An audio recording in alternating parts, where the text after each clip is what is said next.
Hey there and welcome back to the video series. So we did all the groundwork in the login route here, the post route, and now we need to finish it up with creating this authentication token with the username and ID and also attaching it to the header.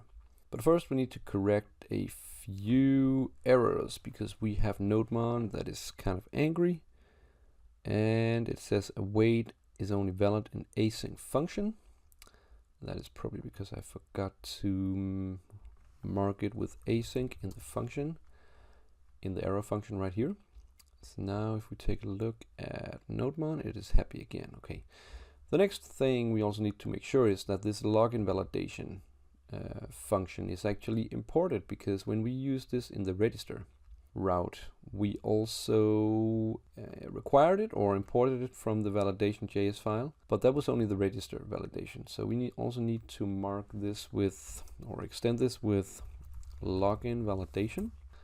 So we actually include both the functions from this file. So now it will be able to find this function here. Okay. So in order to do this, we need to import a new library to this project, and that is JSON Web Token. So we need to get npm to include this. So we will find a terminal and write npm install JSON Web Token.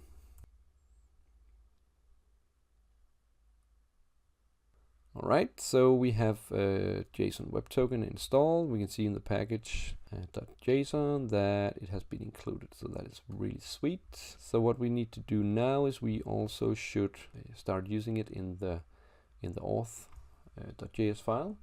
So we will create a new constant called jvt for JSON Web Token, require, and JSON Web Token. So now we can start to use this JVT constant in our code. So the way we do this is that in the create authentication token, we will make a new constant called token, and we're going to use the JVT and then sign, and that is a function that will allow us to create a new token based on some information that we pass to it.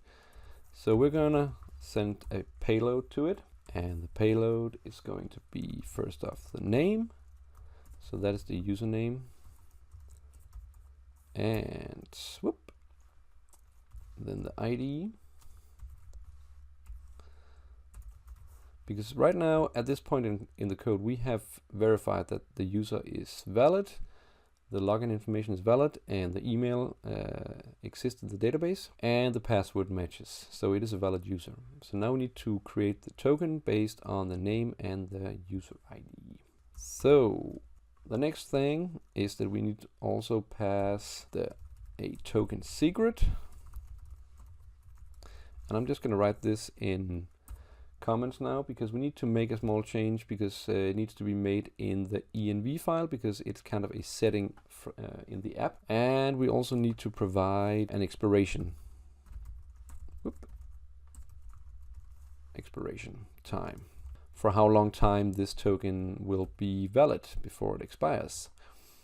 So the first, the token secret, then we will go to the env file, and we can see that we have the port number, we have the database connection here, and we should create a new setting here for token secret, and also for when it should expire, the JSON Web Token. So we will call this JVT underscore expires in, and then some amount of time. You can go look this up on Google, how long time or the time formats that you can specify in this JVT.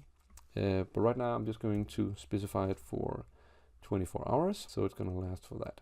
Okay, so if we head back, now we are in the auth again, and we can see that we have the comments here. So how do we actually get the data from our env file in here? We can make we use this process.env,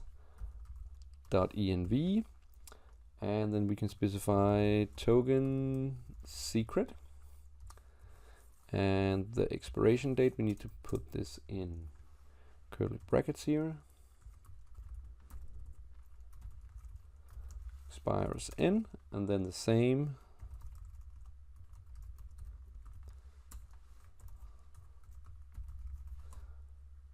like this. And probably we should also put the comment the correct place here. Right.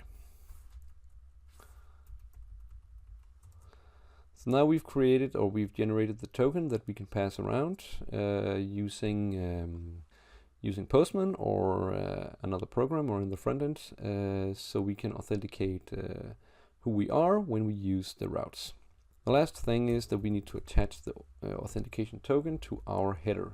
So we're going to respond with the header here. And right, header auth token,